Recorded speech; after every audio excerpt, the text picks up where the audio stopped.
conversa anterior eu comentei sobre o porquê que eu tenho encarado a representação do dedo, que faz parte do nosso corpo também, né? Como o dedo fisicamente, como uma representação do entendimento do Altíssimo, que determina a lei, as grava em nossos corações e além disso ainda asperge, né, através do dedo. A água e o sangue para nossa purificação são aspergidos, né? Aquela figura que bastante recorrente lá atrás, né, no trabalho dos sacerdotes físicos, né, na primeira aliança. Quando nas passagens de Lucas 11 e Mateus 12, tá dito ali, os fariseus começam a questionar o Messias, né, porque ele expulsava bastante espíritos imundos diante de todos. E aí os fariseus blasfemavam dele, né?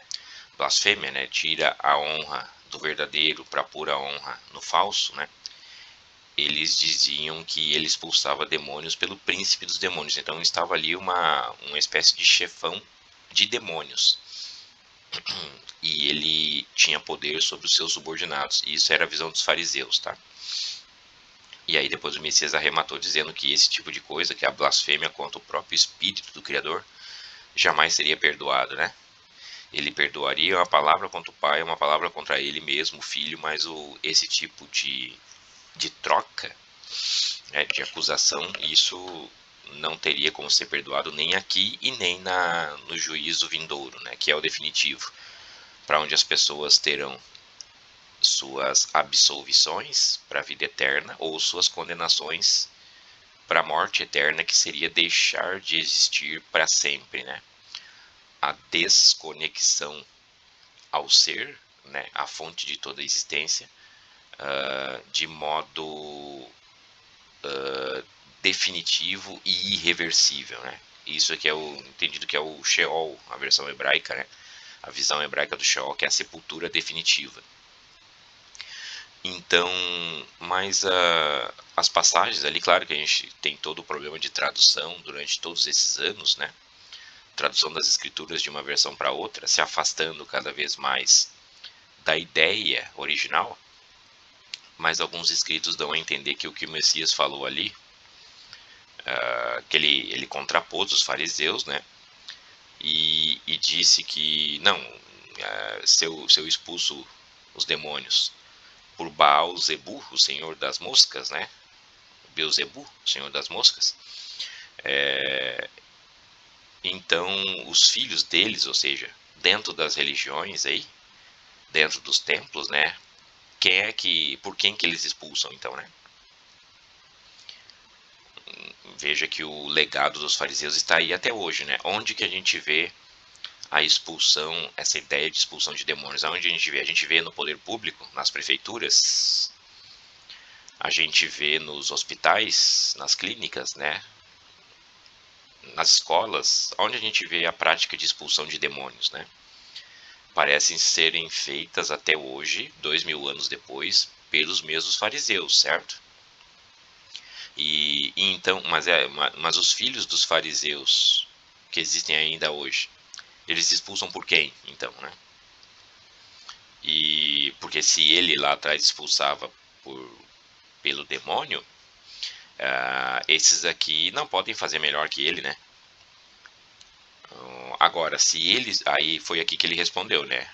Essa aspas aqui. Se eu expulso os demônios pelo dedo do Criador, então, obviamente, é chegado até vocês o reino dele. Né? Ou seja, o reino não pode ter imundície no meio, né? Então, quando o reino chegou, os espíritos imundos não podem conviver juntos. As trevas fogem da luz, certo? Elas são dissipadas pela luz. Como a luz estava chegando e o reino do Criador é um reino de luz que veio ser trazido e inaugurado pela luz do mundo, né? Então as trevas têm que serem expulsas imediatamente.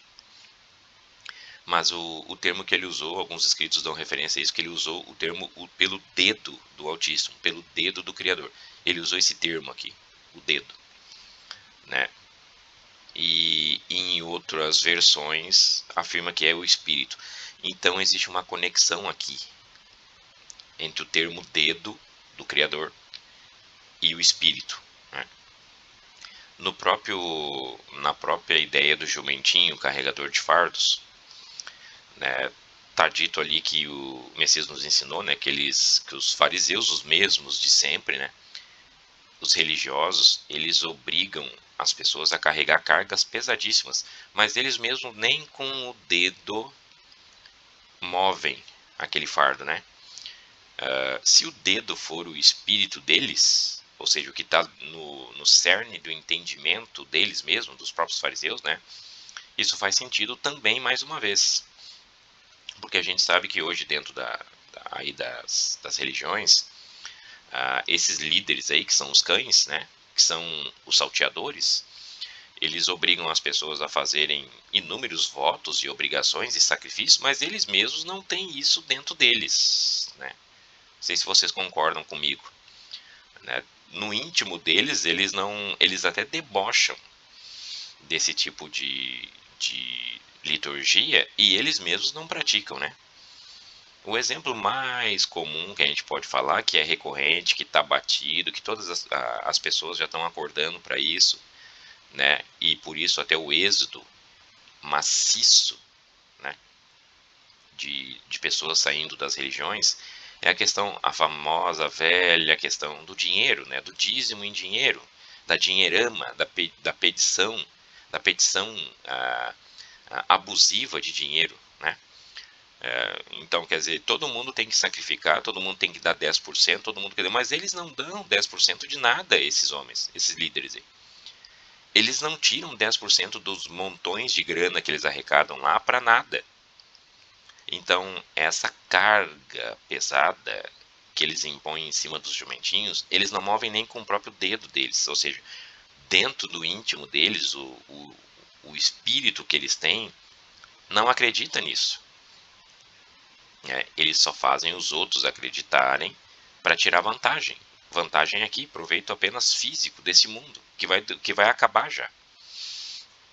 Então, por essas ideias e por outras, é que eu estou começando a entender, a aceitar, a compreender a ideia de que o dedo do Criador representa, é uma figura, uma alegoria do espírito dele, né? A lei foi escrita em tábuas de pedra, né, pelo dedo do Criador, né, afirmado em passagens em Jeremias, em Ezequiel, a carta aos Hebreus, no 8 e no 10 também fala isso, e a segunda carta aos Coríntios também fala, né? E essas passagens também traduzem o passo mais importante, que é em pedra, alegoricamente ela foi escrita pelo dedo do Criador. E agora, né, a lei ela não está em pedra, ela está gravada em nossos corações, a verdade está gravada em nossos corações, que são as tábuas de carne, né, pelo Espírito, o Espírito dado pelo próprio Messias quando veio ao mundo, quando ele ateou o fogo na terra. Ele veio trazer o fogo, atear o fogo na terra, né? E na véspera da morte dele, ele falou: não, e o que eu não preciso de mais nada, eu já fiz, eu já cumpri a minha missão, né? Ele ateou o fogo do entendimento na terra. Desde quando ele veio, o fogo está aqui, né? Como um bom sacerdote que ele é, né? Ou seja, acendeu o fogo do altar e vigia agora para não deixando que se apague. Não era isso que o sacerdote fazia lá atrás? Então, veja que aqui tem um paralelo direto, né? Mas quando a alegoria foi física, né? O elemento físico chamado que escreveu a lei foi o dedo do Criador, né? É uma figura, né? Então, confirmado lá no Êxodo e no Deuteronômio, que aconteceu lá atrás na lei, né? Ele acabou de falar no Monte Sinai, deu a Moisés as duas tábuas do testemunho, as tábuas de pedra, né, escritas pelo seu próprio dedo, né? E então, quando a gente tem essa ideia, né, ela parece ser bem madura, tá? E encaixa em outras ocasiões ao longo das escrituras, né?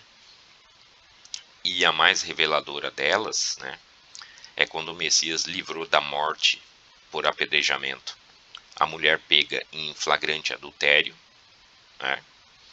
E só que no desenrolar da história lá em João, no capítulo 8, vocês vão ver que quando as pessoas do povo ali e alguns religiosos também, já para tentar botar uma pedra de tropeço para ele, né, para ver se ele caía, eles questionaram ele sobre a determinação da lei, né, que naquele cenário ela deveria ser apedrejada até a morte, né?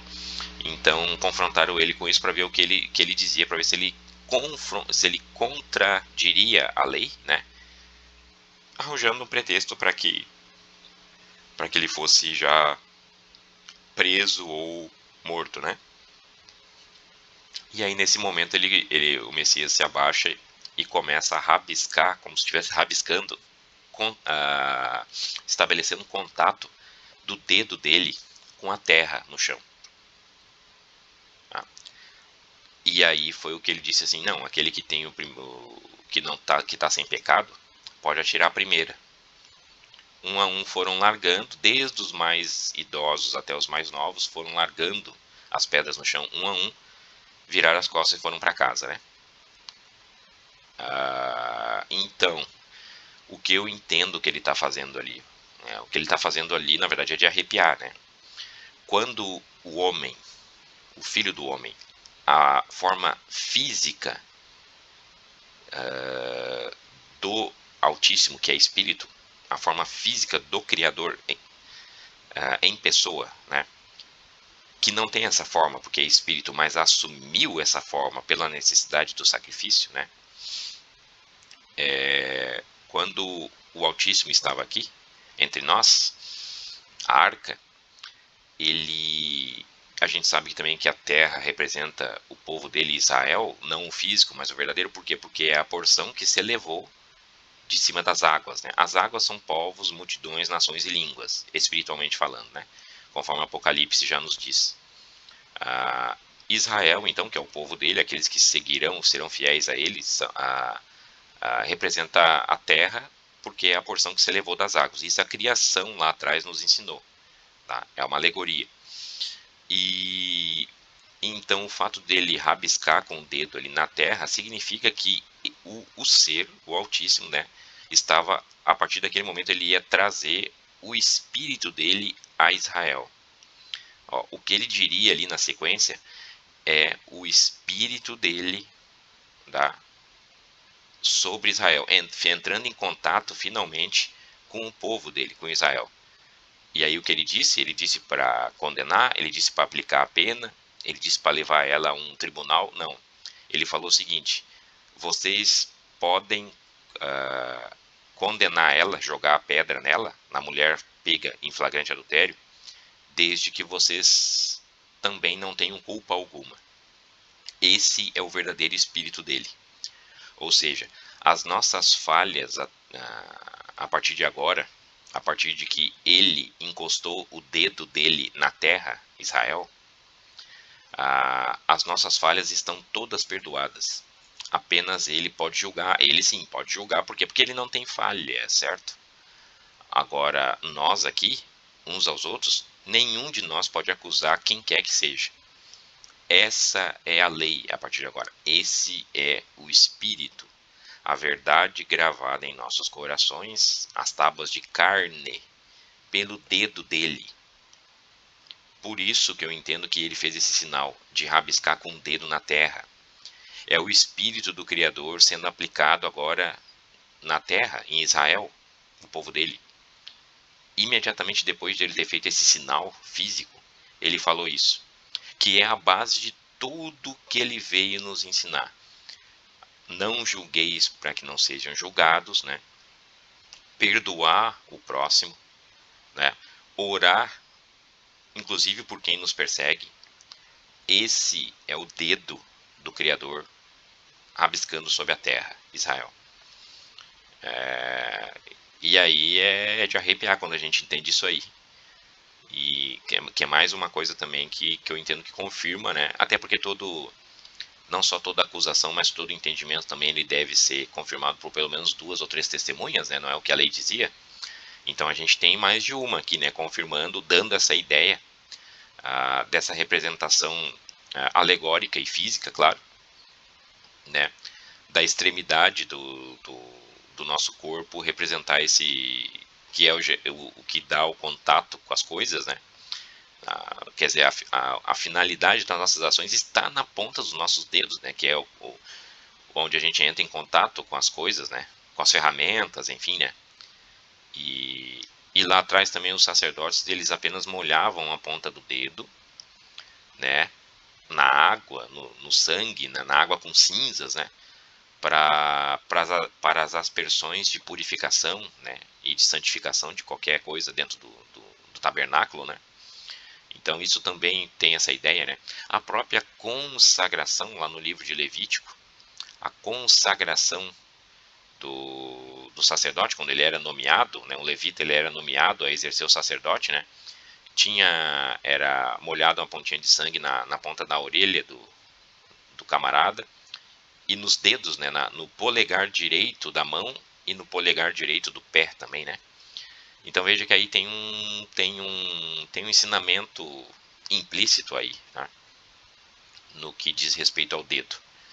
Então a aplicação do Messias ali, do dedo do Altíssimo, ou seja, o Espírito do Criador agora finalmente tendo em contato com a Terra, entrando em contato com Israel, porque até então não era, né?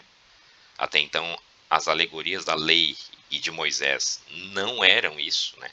Eles apenas apontavam para isso como uma silhueta muito mal nítida, muito pouco nítida, mas agora sim, a partir dele, verdadeiramente, a partir desses ensinamentos que ele trouxe para a gente, é que o dedo do Criador estava entrando em contato com a Terra.